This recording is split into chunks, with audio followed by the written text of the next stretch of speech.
मैं डिस्कशन का जो पर्पस है, जो मुद्दा है, वो भी थोड़ा जो मैं समझता हूँ मैं क्लियर करना चाहता हूँ कि हम लोग सब लोग we are here for the progress of the country. हम कोई भी टेक्नोलॉजी को देश में अच्छी तरह से लाने के लिए हमारे फार्मर्स को हित में काम करने के लिए काम कर रहे हैं, ठीक है। जबकि कंट्रोवर्शियल सब्जेक्ट बना दिया गया है, पहले तो शायद नहीं था, कि कुछ लोग शायद नहीं चाहते कि ऐसा हो, उनके लिए हमारे पास कुछ कहने के लिए नहीं है, एटलीस्ट मेरे पास कुछ नहीं है। सुन लीजिए एक सेकंड, नहीं मैं बता रहा हूं मैं, लेकिन सिर्फ साइंटिफिकली ये आंसर जरूर देना चाहता हूं कि हम लोग रिजॉल्व करके आगे बढ़ना चाहते हैं सब मिलके, ठीक है, वही हमारा मुद्दा है। इसलिए मैं बताना चाहता हूं प्लीज, और मेरा कोई दूसरा मुद्दा नहीं है। मैं एक गवर्नमेंट ऑफ इंडिया का साइंटिस्ट हूं, ठीक है, जो मुझे वैसे मैं बता रहा हूं क्योंकि बहुत सालों से हम इस चीज में डिस्कशन में है। एक पेन है, एक बलिदान की इच्छा है कि हम लोग इस टेक्नोलॉजी के द्वारा क्या एक साइंटिस्ट होने के नाते से अपने किसानों को फायदा दे सकते हैं क्या? सिर्फ यही है और कोई मुद्दा नहीं है। देयरफॉर जब आप बात कर रहे हैं रिफ्यूजिया की, रिफ्यूजिया का मतलब ही बिल्कुल अलग है, वो हमें समझ लेना चाहिए। मतलब है उसका कि वो रेजिस्टेंस डेवलप ना हो। सिर्फ अगर कीड़े को आप खाने देंगे रेजिस्टेंट क्रॉप, वो बीटी टॉक्सिन खा खा के वो भी तगड़ा हो जाएगा, रेजिस्टेंट डेवलप करेगा। वो ना करे या उसमें डिले हो, इसलिए उसको जो जिसमें वो टॉक्सिन नहीं है वो भी वो खाए, ताकि वो जो बाकी भी जो सर्वाइव करे इंसेक्ट्स, उसको this is a technology, we have to accept it, there is no other alternative, it's based on science, so that is contamination, it is nothing to do with contamination. So contamination की जब आप बात करते हैं, हमने देश में green revolution आया, सभी वैरायटीज को ड्वार्फ किया, जो भी हमारी वैरायटीज थी, फार्मर्स ने पूरा ग्रो किया, 40 मिलियन हेक्टेयर्स में ग्रो करते हैं। क्या आज हमारे पास टॉल वैरायटीज ड्वार्फ हो गई? अगर वो कंटेमिनेशन की बात होती, आप खुद सोचिए, किसानों से जाके पूछिए, क्या इतना आसान है कि कंटेमिनेशन को कह देना? साइंटिस्ट लोग जैसे बताया एग्जांपल, एक स्पीशीज से दूसरी स्पीशीज में ट्रांसफर करके पूरी जिंदगी निकाल देते हैं। वो जीन ट्रांसफर नहीं हो सकता है, उसके अपने नेचर ने अपने तरीके बनाए हुए हैं, इतना आसान नहीं है। वो पोलन जाके गिरा ठीक है, फर्टिलाइजेशन हुआ क्या? नंबर 1 नहीं, अगर हुआ तो क्या सीड बना? क्या बना? सीड बना तो क्या जर्मिनेट हुआ? क्या आज तक हमें बता दीजिए, जो भी जितने भी स्पीशीज में आप हाथ से बना के दिखा दीजिए हमें, साइंटिफिकली पीपल आर ट्राइंग। कौन चाहता है कि हम लोग फालतू में जेनेटिक मॉडिफिकेशन जिस तरीके से करें? कन्वेंशनल ब्रीडिंग तो बहुत अच्छा है, सक्सेसफुल एक तरीका है, कर रहे हैं लोग, करना चाहते भी हैं, कौन मना करता है? बिल्कुल कोई नहीं। So therefore there is always a possibility of, and we don't want to take anything which is really speaking scientifically not correct. Dr. Kachore last Dr. Kachore Govind भाऊ 2 मिनिटं सायंटिस्ट उत्तर देत आहेत. I have to answer 2 questions. Yes. Number 1, science always builds upon whatever, एक के कांधे पर दूसरा खड़ा होता है। अगर आपके पास 40,000 जीन है और फिर भी आपका कॉटन बोलवर्म खाया जा रहा है, तो उसके बाद में एक जीन जो ऐड होगा उसकी कीमत होती है, और उसको आपकी वैरायटी में किसी एक एक्स वैरायटी में वो जीन डाल दिया, तो वो जीन के साथ में जो वैरायटी है उसका कोई कमर्शियल वैल्यू बनता है, और उस वैल्यू तक के, उसको कमर्शियलाइज करने के अधिकार तक के जिसने वो एक जीन डाला उसका अधिकार सुरक्षित रहेगा। ये पेटेंट का कहना है। उसने 40,000 जीन पेटेंट नहीं किए, पहला बात, ठीक है। उसने उस एक जीन डालने के बाद में जो व्यवहार उससे बनता है उसका व्यापारीकरण करने का हक यहां तक के उसको पेटेंट किया है। आप इसको कृपया याद रखिए, ये उससे 40,000 जीन पेटेंट नहीं होते, पहली बात। दूसरी बात आइसोलेशन, ये कंसेप्ट किसने बढ़ाया? जो लोग चाहते थे कि भाई जेनेटिक एक्सपेरिमेंट्स करने के बाद में वो उसके अंदर की जीन बाहर न जाए, इसके लिए आपको ये ऐसे तरीके से, इसी तरीके से आपको एक्सपेरिमेंट करने पड़ेंगे। ये तो सरकार का डाला हुआ बंधन है कि ऐसे बंधनों के अंदर आपको एक्सपेरिमेंट करना है, तो करते हैं लोग। इसलिए नहीं करते कि उनको डर है, इसलिए नहीं करते कि उनको डर है कि इसके अंदर का जीन एस्केप हो जाएगा, बाहर कुछ कर जाएगा, ऐसा उनका कहना नहीं है। वो ये कहते हैं कि आपने जो रूल्स बनाए हैं वो रूल को फॉलो करके हम आइसोलेशन में इसका ब्रीडिंग करेंगे, ठीक है। अब हो ये रहा है कि इस तरीके के कई सवाल जो साइंस उसका जवाब नहीं दे सकता कि ये क्योंकि कल्पित सवाल है, प्रैक्टिकल से उसका कोई जोड़ नहीं है। ऐसे कई सवाल खड़े करने के बाद में सरकार की तरफ से जो एजेंसियां रूल्स बनाती है, रूल बनाते जाती है और आज इस हालत के जा पहुंचे हैं हम कि किसी सीड कंपनी को करोड़ों रुपए खर्चे करे बगैर एक जेनेटिकली मॉडिफाइड क्रॉप बाजार में लाना मुश्किल हो जाता है। होना यह है कि ये एक जो प्रयोग होता है एक जीन डालने का, ये मुश्किल से 3 से 5 लाख रुपए में होता है। अगर चाइना के लैब में अगर आप कॉन्ट्रैक्ट देते हैं तो किसी कॉटन वैरायटी में बीटीडीन डालकर लाने का कॉस्ट जो होता है 3 से 5 लाख रुपए तक के होता है। मतलब ये हुआ कि 5 लाख रुपए में एक्सपेरिमेंट जीन डालने का तो हो गया, उसका टेस्टिंग का एक्सपेरिमेंट कुछ 200 करोड़ रुपए का होता है। अब 200 करोड़ रुपया उसके टेस्टिंग के लिए लगाएंगे क्योंकि हमने ऐसे सारे सवाल खड़े कर दिए हैं। हमारा सारा जेनेटिक टेक्नोलॉजी का जो कुछ भविष्य है, हमारे ये फजूल के, मैं नहीं कहूंगा फजूल के, लेकिन हमारी शंका जो दिमाग में आती रहती है उसको हम उसको दूर नहीं करते, एक साथ पकड़ के रखते हैं और साइंस पर भरोसा नहीं करते। इसलिए नहीं, ब्लाइंडली मत करो, पूछो सवाल, पूछो सवालों के जवाब ढूंढो, लेकिन जवाब मिलने के बाद में इस पर भी भरोसा करो कि सामने वाला जो बोल रहा है उसमें भी कोई तथ्य हो सकता है। Thank you. वो जब होता है तो ही इसके जवाब मिलेंगे। She has to answer. Ask one. एक minute. I want to express something. I'm very concerned about both the structure and the process that this meeting is following. First of all, if the whole meeting was to have a debate on the scientific aspects of gene transfer, etc., you do not have over here those geneticists who are opposed to GM, which you should have had. Then there would be some meaningful dialogue. Otherwise, I do not feel myself competent to discuss this. The topic of this meeting was genetically modified crops, helpful or harmful. Helpful or harmful has multiple dimensions. It is not confined. You have over here those who are breeders of seeds. No, madam. Let's confine to this. No, this I would question. like to express. No, you can myself express on this. You can express this. But let's look at the topic. What we are discussing the topic about. Yeah. If you have anything to offer right now, anything to offer right now. I feel fundamentally this whole discussion. No, let me. This is a broad topic. No, anything right now, we are going to discuss. We'll take your topic right now. But right now we can conclude on this. But we have got. We want to conclude on this particular issue. Let's talk on the presentation which was made by Mishra ji. उसके ऊपर हम बात कर रहे हैं. Presentation की बात कर रहे हैं. उन्होंने इश्यूज रेज किए हैं, उसके ऊपर बात कर रहे हैं. तो अगर आपको ये कुछ पसंद ही नहीं है तो हम लोग will take it out. We'll take it out separately. You are having a discussion where it is totally one-sided. Madam, you have a view. I am not denying you have a view. We'll take it separately. Secondly, you are supposed to discuss the TEC report. It's not at all discussed. Anything. That's why I've rescheduled the session. I spoke to you earlier. Anything else? Yeah. No, we will talk about this. Rather, I would like to put one question rather to convince him that before modifying a plant with a specific gene, we are also modifying that gene. Synthetic. That thing has to be made clear to them. That before modifying the plant, you have to modify the gene. One thing. Secondly, rather the question he has raised with regards, he is talking about the horizontal transfer of BT gene in the relative counterpart. I mean, either they are non-GM counterparts or in the relative. That has to be properly explained, I believe. Thank you.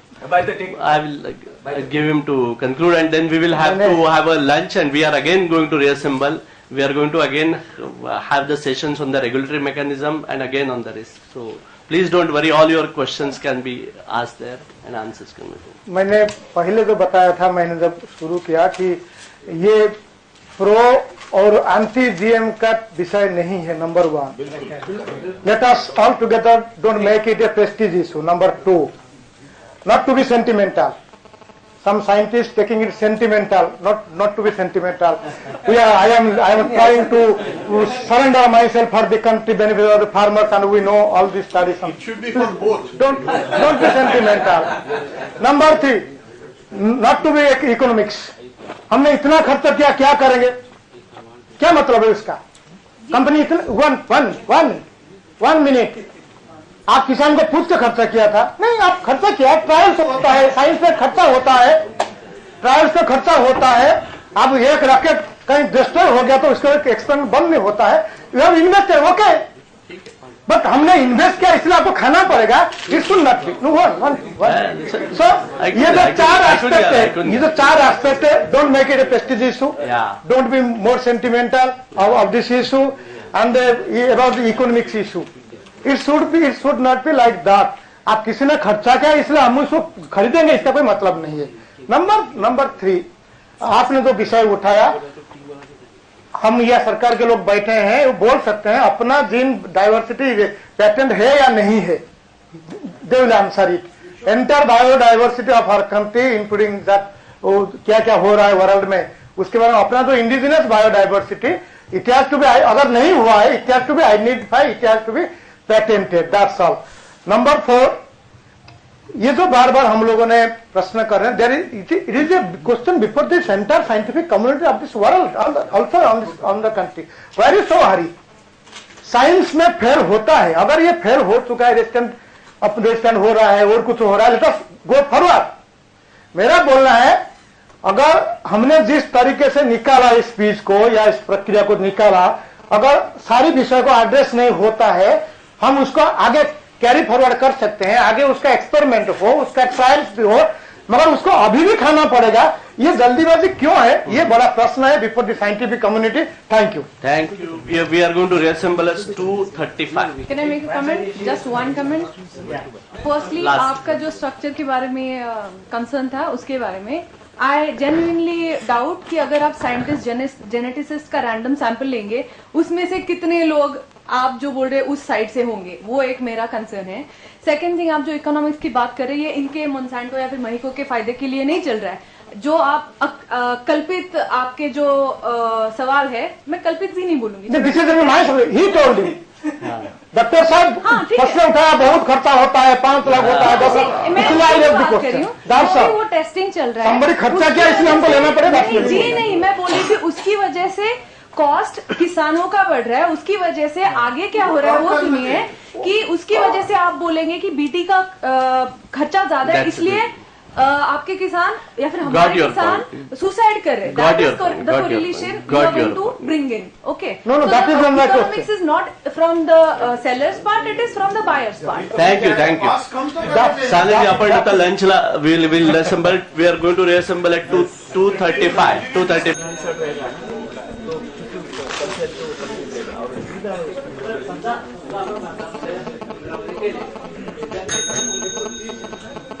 Dinesh ji, doctor Athale, Dinesh ji, परत घेऊ session. Good afternoon, friends. We begin technical session today. Little reorganization again. We are starting with regulatory approval process mechanism and report of technical advisory committee which is given to Supreme Court. In that report, which was submitted at the behest of the Supreme Court, a committee formed at the behest of the Supreme Court, the report was given where 5 members opposed it and 1 member was in favor of it. We are going to discuss that report also. But before that, what is a present regulatory approval mechanism and the companies which are actually have faced it and which are company actually have done those processes for their products, we are going to have Ajay. Mr. Panse. Before we get into the detailed discussions, I would just like to take 5 minutes to describe. I would like to take about 5 minutes to describe where we are today, and of course, I must say that it will require a lot of guts on my part to feel comfortable talking about it with Dr. Warrier sitting here, who is actually the nodal officer for steering this whole approval process in the government. But nonetheless, we have... So you can pass it on to RMP. You are saying... Okay. We do have a legal framework in this country under the Environment Protection Act, which deals with the research, production and approval of GMOs. And there are various rules which have been framed under this act and which have been passed by the Parliament, which form the basis of our regulatory approval system. As far as the mechanics is concerned, we have a 3-tier approval mechanism. The lowest level is what we call as the Institutional Biosafety Committee, which is steered by the organization which is conducting research, but it has a government appointed nominee as a member. So that is the lowest level, and a doctor, yes. So thank you, and a doctor. So the approvals that the IBSC can give are approvals for lab experiments, experiments in contained conditions, which is inside the certified poly houses, etc. And they report to RCGM, which is the next level, which is the Review Committee on Genetic Manipulation. So all the minutes of the IBSC, etc., have to be filed for record in RCGM. RCGM is a committee which consists of several scientists from across different research organizations in the country. It is steered by the Ministry of Science and Technology, specifically the Department of Biotechnology, and it gives approvals. It basically defines the roadmap for assessing the biosafety of a particular technology which is being assessed. So it prescribes all the biosafety evaluation that needs to be done. It also monitors it, reviews the results, etc. It also gives permissions for various tests that need to be done, and it also gives approvals for limited field trials, which means very limited number of locations, very limited area, which are and this committee's the next level committee is GEAC, which is the apex body, which is the Genetic Engineering Appraisal Committee. It has been appraisal committee for a few years now. Earlier it used to be approval committee. And GEAC is the apex body in the regulatory mechanism. It also evaluates the biosafety of the particular technology which is being considered. It reviews whatever RCGM has done, and if it feels necessary, it prescribes additional additional tests. It also approves what we call as large-scale trials, and then finally, after it is satisfied with the biosafety evaluation, then it gives approval for commercial production or commercial exploitation of the technology. This committee is not largely scientific in the sense, because RCGM is the most important scientific committee. GEAC is a committee of technocrats and bureaucrats. It is being steered by the Ministry of Environment and Forest, because the Ministry of Environment and Forest is the nodal ministry to implement the EPA, the act under which all this research is regulated. Our biosafety evaluation mechanism is based fundamentally on an internationally accepted principle of substantial equivalence, meaning that regardless of which aspect we are looking at, we assess that the particular GMO is equivalent to its non-GM counterpart, and I think that is really the basis, which is the internationally accepted principle for evaluation of biosafety of GMOs. in biosafety, there are various things that are assessed, starting from the biological aspects. The biological aspects which get assessed are the morphology of the plant. I'll be talking mostly about the plants, obviously. So it's the morphology of the plant, that the morphology of GMO should be equivalent to its non-transgenic counterpart. Its phenology, the growth habit, the growth pattern, the germination, etc., etc., and the genetic stability of the inserted gene, meaning that the gene should give you the desired trait expression over generations, across environments, across different genotypic backgrounds, which means that the gene should behave in exactly the same way, whether it is in variety A or variety 2, etc. And further, that the gene should act like a Mendelian gene. The example that Dr. Narayanan mentioned about which is a particular way in which a dominant gene is supposed to inherit genetically in subsequent generations, and this gene should actually show that Mendelian inheritance. The second thing is the environmental safety, and in the environmental safety, what is assessed is, number one, the invasiveness of the GMO, meaning that the GM plant is no more or no less competitive in nature than the non-transgenic counterpart, which means that you are not really, just by the insertion of this gene, its competitiveness in the nature is not getting altered. That is really the objective of finding that out. We do have, depending on the crop, and I must say that all these biosafety studies are prescribed based on which technology we are talking about, based on which plant we are talking about, and that is the decision that the learned RCGM takes. So in a way, specific tests are determined based on which technology is being considered. We do have studies like crossability, pollen transfer, etc. All those things are studied, documented, evaluated.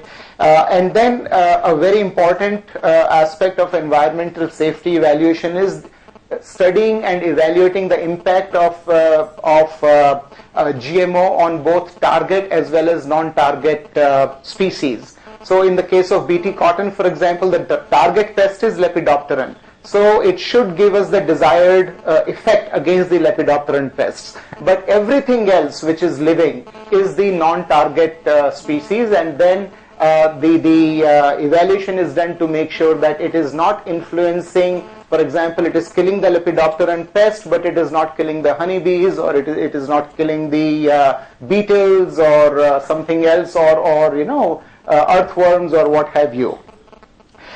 In India, we also have a requirement of studying the impact on non-target pests in the soil rhizosphere. In most other countries, that is not a requirement, but we have to do that. Then the food and feed safety is done using very similar protocols that are used in pharmaceutical industry. We have the allergenicity, which is assessed both using both using bioinformatic methods as well as biological model systems and clinical results. Then we do the compositional analysis to study that nutritionally, biochemically, etc. All the important components are evaluated to establish similarity between GM and non-GM. Then there is toxicity, which is studied, which is both oral and acute toxicity as well as subchronic toxicity. A point was made in the morning about us having validated systems for us to do that. So if we want to study subchronic toxicity in human beings, we don't actually have to feed it to human beings for 80 years for us to know that, because we have equivalent systems in biology which allow us to do that, and they are already being used, like I said, in pharmaceutical industry. These toxicity results are also done on various categories of animals. So there are small animals, there are medium-sized animals, there are large-sized animals on which these toxicity studies are done, and they are done to represent each category. For example, the avian category, the fish category, the mammal category, and so on.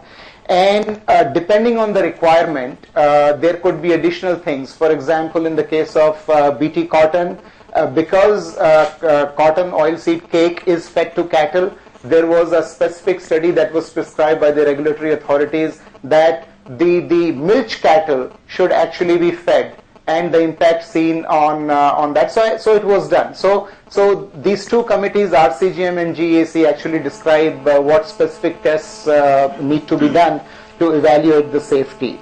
Then additionally, in India, we also need to do agronomic performance evaluation, which is nothing to do with the technology, but our regulatory process requires that to be able to study the socio-economic benefits of the technology, it is important to see that what are we going to gain, and therefore, for example, if in the case of BT cotton, it was the BT gene for which all the safety tests were being done. It was the hybrids in which the gene was inserted. Those hybrids were evaluated for agronomic performance. Or similarly, we heard from the Vice Chancellor this morning that the hybrids of BT brinjal in which the BT gene was inserted were evaluated for agronomic performance, and that was done in his university. So based on all these evaluations, a comprehensive dossier is prepared, which is again evaluated by GEAC, following which the approval is given. That is the mechanism and the process that we have, and if I have left out anything, ma'am, please add that. It takes, for the field trials, usually it's a long process because there is a lot of work that has to be done in the lab. Then there is a lot of work that has to be done in the contained conditions. Then after all that, I think that typically starting from scratch, I think this itself is anywhere from 3 to 5 year process. Then we have in India a very stringent requirement that must be met in terms of the safety data before permission for open field trials, which are contained, is given. In no other country actually we have those requirements, but there is a lot of preliminary toxicity that needs to be done. Not just the allergenicity, but also I think it's toxicity. The first level of toxicity studies have to be done. Then we need to have a protocol to detect a level of 0.01%, so that we are able to detect contamination levels while we are doing experiments, etc. That needs to be done. And then there are protocols that an applicant has to follow in terms of containing the trial while the assessment is going on, and that is where the isolation requirement comes in. So the isolation is with the sexually compatible species. So if I am conducting a corn trial, I can have cotton right next to it. He is going to present all those toxicity trials because he is National Institute of Nutrition. Okay. And okay. he knows the requirement. Okay. So in short, I think the system that we have in India is one of the most stringent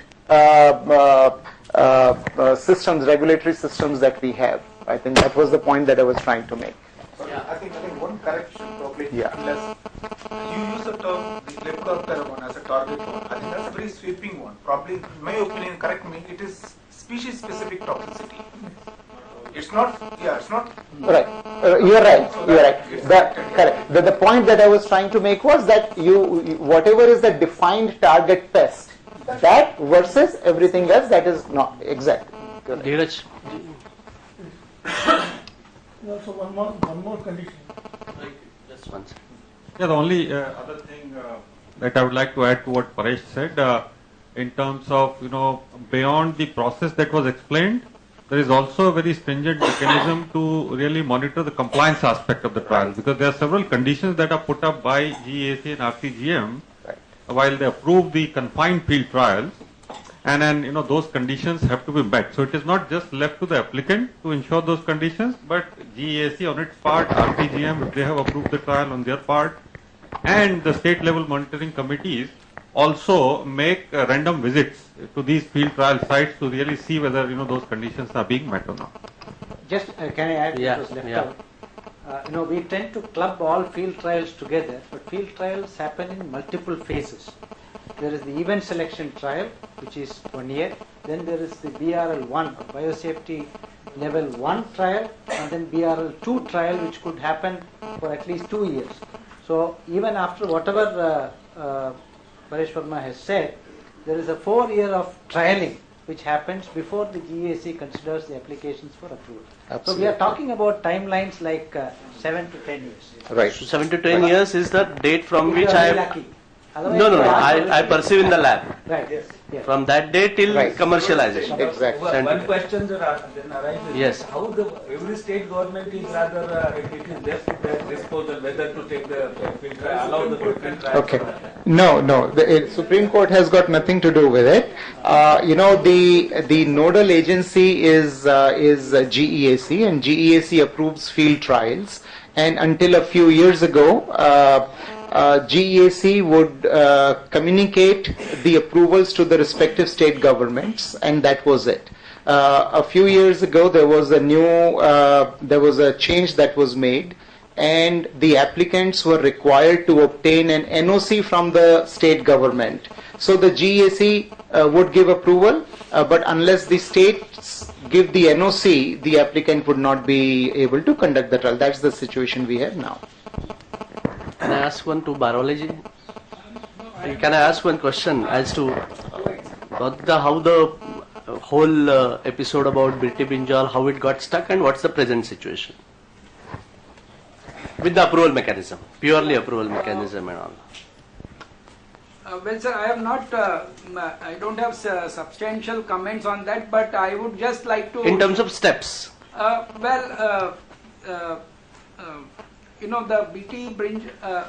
Let me clarify that the Environment Protection Act evaluates the safety of the product, and they are supposed to say whether it is safe or not for large-scale environmental release.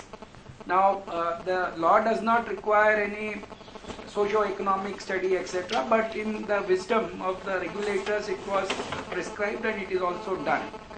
So the GEAC in its meeting in 2009 said that the product is safe, and as there was a lot of debate on, Birti-Brinjal, etc., they recommended it, but they left the decision finally to the government.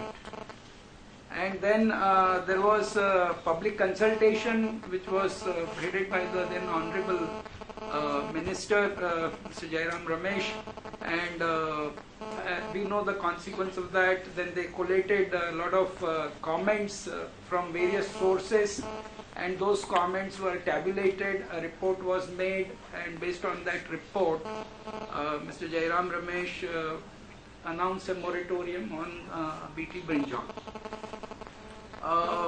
As an applicant, of course, we were keen to know, because on and off communication was there that there is some more testing required, etc. So we were very keen to know that whether any further tests are required. Somebody mentioned about long-term studies required, etc. And we were very keen to understand from the Honorable Minister also that as to why the moratorium was put on. And I would just like to share what points he told us. Of course this is not on record and all that. So after a lot of insistence from our side, he said there are 3 reasons why we have put a moratorium on this product. In addition to the order, what is yeah. So first, he said the first reason is because you have a collaboration with Monsanto. No, this is for just for your. I mean, this is not for any record or so. The second reason he said is that BT brinjal is not a crop of economic importance for us, and therefore we don't think it is important. So that was the second reason. And third reason, he said that there is some biodiversity issue. I don't know much about it, but that is, and इसके लिए हमने उस पे रोक लगाई है. We of course invited him to come to our R&D center, to which he very readily agreed. He called his PS and said, "आप उनको appointment दीजिए." And as we were leaving, so he said, "Mr. Barwale, don't get disheartened. We have to find the right time and the right way for introducing BT brinjal in the country." And of course, after that, I met him once more, and we of course pursued him to visit Jalna. Unfortunately, it has not come so far. Hopefully now, probably he has more time than we will. He will. Just there is a book published on the data generated for BT brinjal. I'll just give this to you. Yeah, you can you circulate it? Yeah, Or only one copy? Bhagirat may be able to circulate. If you can circulate, we'll give you addresses. So, sir, our take is, madam, with your permission, the further two steps which took place, subsequently, an expert group was constituted.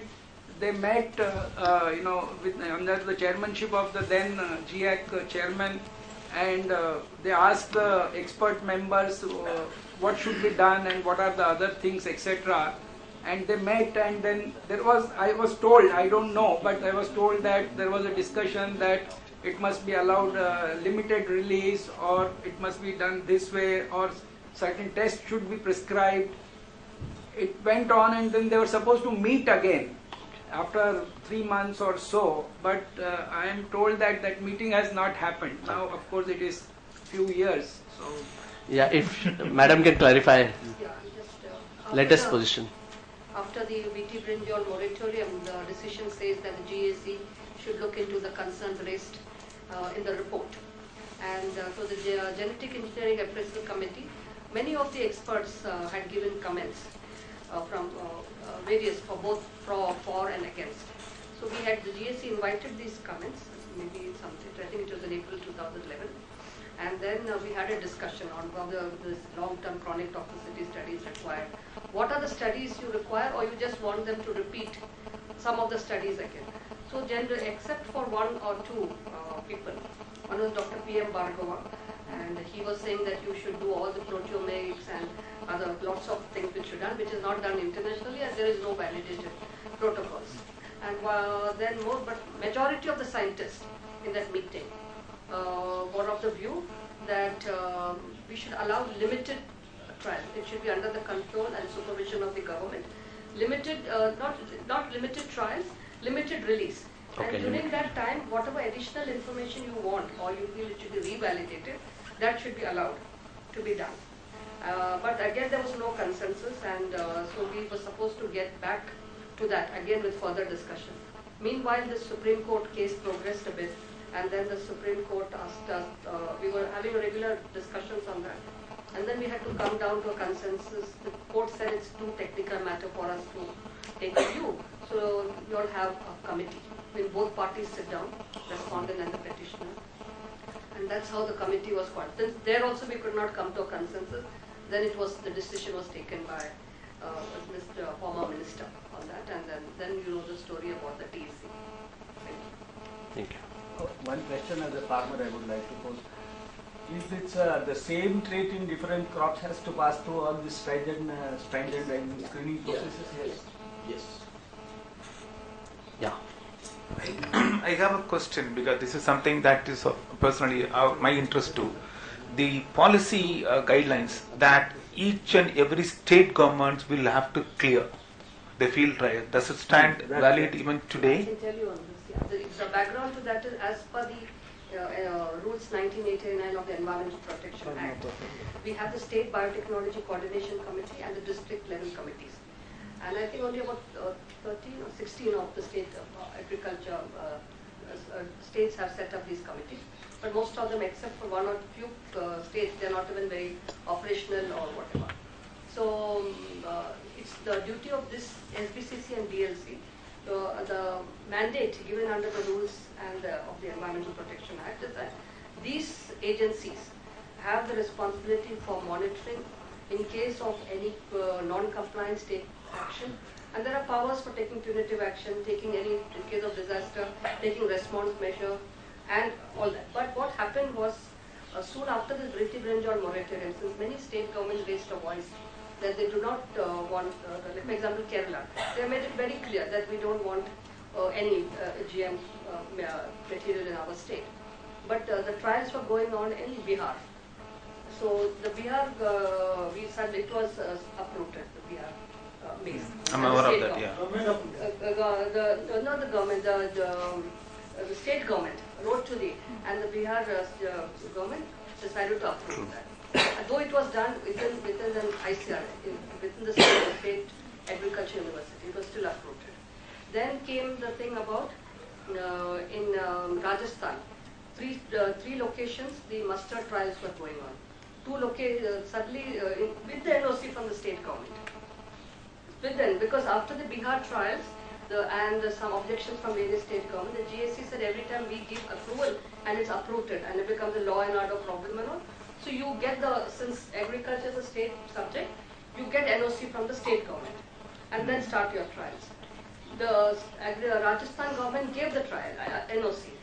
3 locations the trials were going on. 2 locations That is for a public technology. Yeah, Technology developed in a public sector. Two trials were almost getting over, so the state government said, okay, that those 2 trials which you are almost going to harvest, you complete it. But on the 3rd location, they uprooted it. So this is how the NOC has. Now the thing is that different state governments are taking different guidelines. There's need for the government to have a dialogue, come out with what, when you're giving the NOC, what are the criteria you need to see, what are the data requirements you should go, because you should not duplicate. Whatever is there, it should be put in a proper, some format for information. So those kinds of things have to be worked out. But right now, it is a very slow process. Cannot be there a blanket, I mean. One second, Dinesh ji. एक मुझे पूछना ये है कि जैसे Varshney sir ने प्रश्न पूछा था कि इसका बताया था मैंने उन्होंने कि एक लॉन्ग टर्म प्रोसीजर इसकी इवॉल्व होनी चाहिए। तो जो भी फूड क्रॉप्स है या कॉटन का ऑयल सीड है, तो इसके बारे में टेस्टिंग करने के लिए कितना पीरियड होना चाहिए, इसके बारे में कोई इवैल्यूएशन हुआ है क्या? एक और ऐसा कुछ अपने देश में इसके ऊपर टेस्टिंग हुआ है क्या? जो भी ब्रिंजाल का होगा या अन्य भी फसल्स है, तो इसके लिए होकर उसके रिजल्ट पब्लिश हुए हैं क्या? ये जीएसी के लिए खास करके मेरा और आरसीएम के भी दिनेश कुमार जी है, तो वो भी बता सकेंगे कि क्या स्थिति है आज की? Sir, I give you the real data which has been put in a public domain and is approved by RCGM. GAAC also has clearly. No, my question is very much clear cut. How much period for this testing? I got the point, sir. There are 4 issues in that. Issue number 1 is there whether the acute toxicity which we do has any validation or a relevance to the public health or even a veterinary staff. Then subchronic toxicity has any relevance. How we do it? Whether the gene which we are giving it to animal will be equal to human being or not. I will show you the data, sir. If you permit me 10-15 minutes, I can take it. So then you can go for the discussion so that it will become easy. Yeah, sure. I just wanted to understand the process. When the Bichi Brinjal was there, I've read through the report which was prepared by Jairam Ramesh, and it seems that some of the testing and so on which was required had not been done, that there was inputs from various other scientists, as you say, some probe, some having reservations. When you do these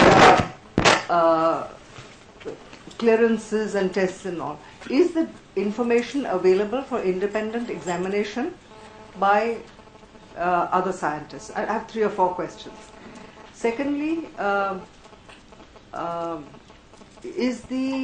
minutes of the meeting put up? Because I found recently, again looking at some of the interactions, that minutes used to be put up promptly, but the last time they were not put up for a long time. So you see, all of this creates anxiety and a feeling in the public that there is something being hidden, or so transparency, I think, is of fundamental importance, because ultimately it is the consumers. State governments also have a responsibility to their consumers. Thirdly, if there are state governments like Kerala and so on who are saying that they do not want GM at all, how are you going to prevent the seeds, the crop and so on going into this? Fourthly, if violations have taken place, and I think a number of violations have taken place, what has been the liability on the violator? And because I believe in some place they consumed it, and so there are a number of issues that are, it is not sounding as good as it does in theory. People are not aware, that is the reason. What happens, that is because as far as the GAC is concerned, I think we have been one of the most transparent. From 2003, in minutes of every GAC meeting, but what you said is correct, last 2-3 meetings have not been there, yes, because the files have been going to the minister for approval and so on. It has to come back, and many times we have to delay until the approvals come. So there are some reasons, administrative issues rather than the question of transparency. If you recall the GAC, the BT Brinjal case itself, even before going for large-scale trials, before allowing large-scale trials in about, I think, 10 locations it was done, all the biosafety data, and the biosafety data protocols as per the international practice, Codex, the Codex guidelines we have followed, OECD guidelines we have followed, wherever the crops have been released, those practices have been followed. Of course, chronic toxicity was not followed because it was scientifically decided it's not necessary. For in case of BT, a conscious decision was taken, it was not required. And before we gave large-scale trials, the data was put out and public comments invited. We received a lot of comments. We divided those comments into issues. And based on that issues, an expert committee was constituted, having expertise in that field, and we suggested certain kind of additional information. For example, compositional analysis, where when you eat brinjal, it's cooked, uncooked, raw, fried. So there are many other kinds of things. Globally, it was at a point of time, certain allergenicity studies was found not very useful. And many of the countries have decided that some allergency, some kind of, in rats, application of that BT protein on the arms and other soft thing, whether it gives us, that is not actually a good protocol or doesn't give any additional value information. So when we decided on the alternate protocol, when the comments came from the public, they went only through those DBT guidelines, GAC guidelines. Oh, this has been missed out, but it was missed out. It's not missed out. A decision, that protocol was replaced by another one. But just to satisfy the public or the concerns, like you said, that we are trying to avoid certain or circumstances, we asked the applicant even to do that, those things which were not required. So then came the EC2. Then we allowed them for the large-scale trial. After the large-scale trial data was there, again we put the whole data in a consolidated form on the website. And again we invited comments, and then the GAC took a decision. Except for Dr. P.M. Bhargava, who is an observer, and one person who was new, I think, who said he could not take a view. Most of the members of the GAC agreed that it is safe for environmental release. And we also considered the issue of socioeconomics in that. We also considered the issue of monopoly in that, because normally one of the things which was coming, though it's not, Environmental Protection Act is not meant to address that only hybrid seeds are being released. So the GAC, if you see in its recommendation, we had suggested in addition to the hybrids which are going to be released, the Tamil Nadu Agriculture University and US Dharwad varieties can also be released, so farmers can say. So this was the background to the whole thing. A lot of debate has gone, but personally I feel that report didn't get its due because the public consultation went into 7 public consultations, Senate went, and there was a UN cry in the country. And we didn't even get a chance to present the report or the thing. So based on public consultation, the minister took a decision. So in future also you would be putting biosafety data up. It is mandatory or is it optional? No, it is we do it. It's No, is it mandatory It's in not any? as per the rules. It's Not as per the rules. but we do it. Dr. Atle. And anyway, it's under the RTI input.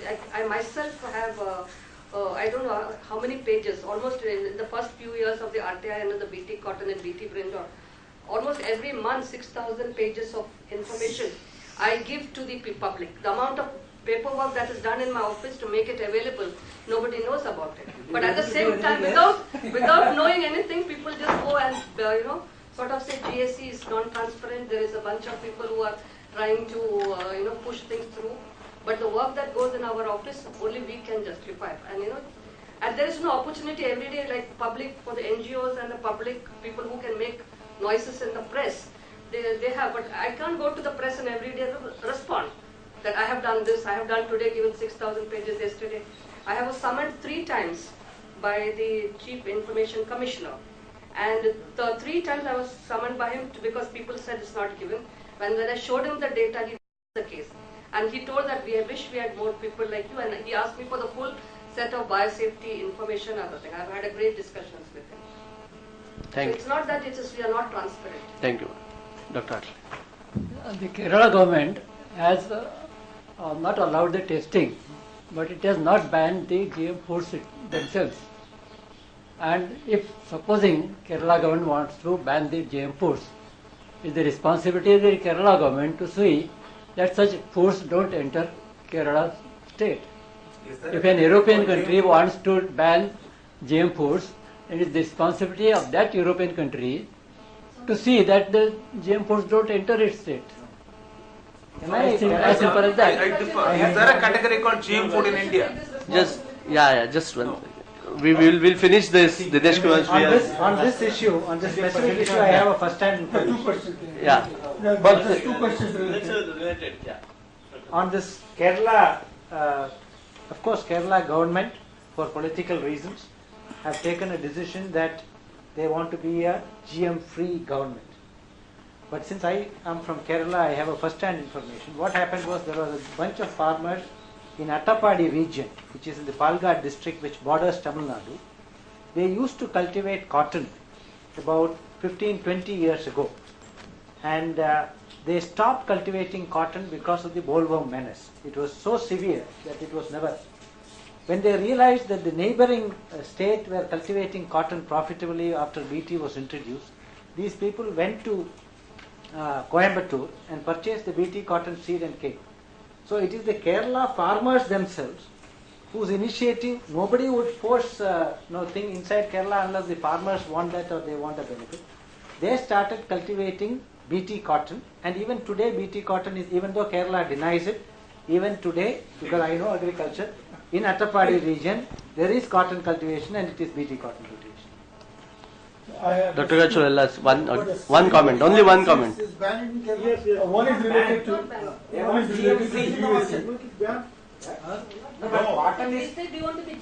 I know cotton is not a major crop in Kerala. It is only in that small pocket of Attapadi where a few hundred hectares are being cultivated. These officers are selling BT seeds. They go to Coimbatore and get it. I'll just make one point because I think it's very relevant here. I'm sorry I didn't know. GSC has approved only GM rubber in Kerala. Kerala GM rubber, we are conducting trials. And the Kerala government wrote a letter to our former minister, Mr. Jairam Ramesh, saying we don't want rubber trial.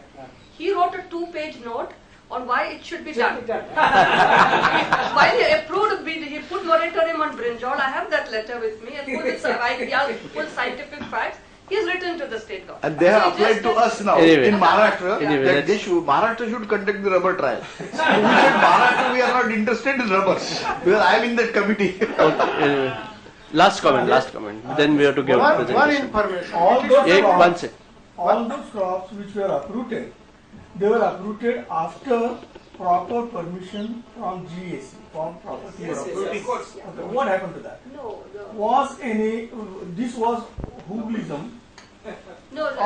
Or what kind of process was followed for uprooting those Government of crops? India didn't uproot it. Actually what happened from what limited I know, We were having the GAC meeting, and one day before the GAC meeting, we got a letter from the former Chief Minister, Mr. Nitish Kumar, saying that they don't want this maize trials.